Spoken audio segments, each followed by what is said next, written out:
వరంగల్ ఖమ్మం నల్గొండ పట్టభద్రుల ఉప ఎన్నికల కౌంటింగ్ సుదీర్ఘంగా కొనసాగుతుంది. మొదటి ప్రాధాన్యత ఓట్ల లెక్కింపు చేపడుతున్నారు. మొదటి ప్రాధాన్యతలో 4వ రౌండ్ లెక్కింపు కొనసాగుతుంది. 3వ రౌండ్ ముగిసేసరికి కాంగ్రెస్ అభ్యర్థి తీన్మార్ మల్లన్న 18,878 ఓట్ల లీడ్లో ఉన్నాడు. 3 రౌండ్ల తర్వాత కాంగ్రెస్ అభ్యర్థి తీన్మార్ మల్లన్నకు 1,06,234 ఓట్లు, బీఆర్ఎస్ అభ్యర్థి రాకేష్ రెడ్డికి 87,356 ఓట్లు, బీజేపీ అభ్యర్థి ప్రేమేందర్ రెడ్డికి 34,516 ఓట్లు వచ్చాయి. అటు అశోక్ కుమార్ కు 27,493 ఓట్లు వచ్చాయి.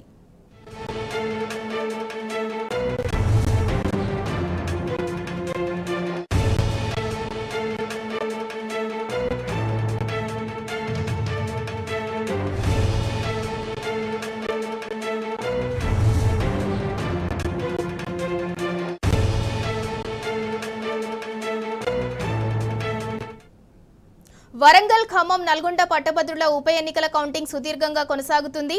ఇక దీనికి సంబంధించి మరింత సమాచారం మా ప్రతినిధి రాము అందిస్తారు. రాము, చెప్పండి, ఇప్పటివరకు 3 రౌండ్స్ అయితే కంప్లీట్ అయ్యాయి, 4th రౌండ్ కూడా స్టార్ట్ అయింది. దీనికి సంబంధించి అప్డేట్ ఏంటి?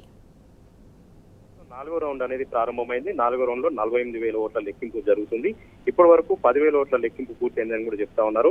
ఈ రోజు రాత్రి 8 గంటలలోపు మొదటి ప్రాథమిక ఓట్ల లెక్కింపు అంతా కూడా పూర్తి చేసి ఎవరైనా కోటాకు రీచ్ కాకపోతే 2వ ప్రాథమిక ఓట్ల లెక్కింపులోకి వెళ్లాల్సి ఉంటుందిగా అనివార్యంగా ఉందని కూడా ఆరు అధికారులు చెప్తా ఉన్నారు.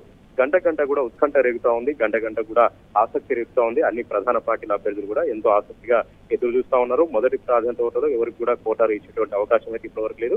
2వ ప్రాధాన్యత ఓట్ల లెక్కింపు అనేది అనివార్యంగా మనకి ఇక్కడ కనపడతా ఉంది. దీంతో 2వ ప్రాధాన్యత ఓట్లలో ఎవరికి పడ్డాయి, ఎవరు గెలుస్తారు అనేది కూడా సర్వత్రా ఉత్కంఠ ఉంది.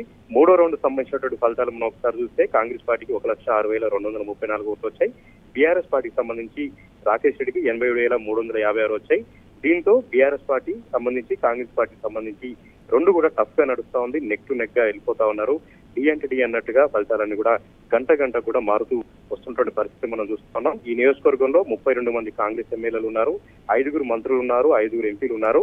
అయినప్పటికీ కూడా బీఆర్ఎస్ పార్టీ అభ్యర్థి ఎంతో దూకుడుగా, ఎంతో ధీమాగా ఈ ఎన్నికల్లో డి అన్నట్టుగా కాంగ్రెస్ పార్టీని ఢీకొడతా ఉన్నారు. కేవలం కొన్ని వేల ఓట్ల పరిధిలో మాత్రమే కాంగ్రెస్ పార్టీతో పోటీ పడతా ఉన్నారు. ఇక సెకండ్ ప్రిఫరెన్షియల్ ఓట్ల లెక్కింపు కానీ చేపడితే బీఆర్ఎస్ పార్టీ అభ్యర్థి గెలుపు నల్లెప్పి నడికేలాగానే ఇక్కడ పరిశీలన అంతా కూడా జరుగుతా ఉంది.